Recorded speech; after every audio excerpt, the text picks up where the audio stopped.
শুরু হতেই তো একের পর এক ভুয়ো তথ্য সামনে আসছে গোটা রাজ্য জুড়ে। আর এবার উত্তর 24 পরগনা দত্তপুকুর থেকে কি জানা যাচ্ছে যে এসআইআর ফর্ম জমা দেওয়ায় জালিয়াতি। বৃদ্ধের এপিক ব্যবহার করে এসআইআর ফর্ম জমা দেওয়া হয়েছে। ফর্মে বৃদ্ধকে বাবা বলে পরিচয় দিয়েছে এক মহিলা। জেলা শাসকের দপ্তরে লিখিত অভিযোগ দায়ের হয়েছে। ইতিমধ্যেই অভিযোগ দায়ের করেছেন সেই বৃদ্ধের নাতি। আর অভিযোগের ভিত্তিতেই তদন্ত শুরু করেছে প্রশাসন। দত্তপুকুরে সেখানে এসআইআর ফর্ম জমায় জালিয়াতি।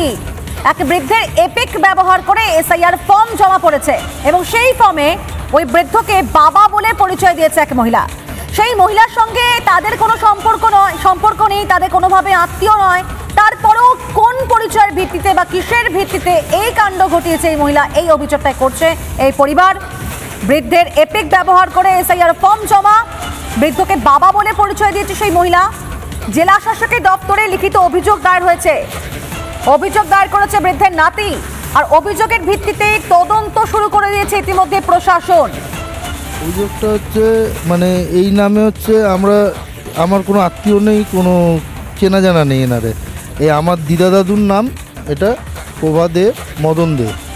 তা আমি যখন অফিসে জমা দিতে যাই বিএলওর কাছে এসআইআর ফর্মটা, তখন দেখি যে আমার দাদু দিদার নাম। তখন আমি স্যারেরে বলি যে এটা তো আমার দাদু দিদার নাম, এরা মা বাবা বানিয়ে সাজিয়ে দিয়েছে।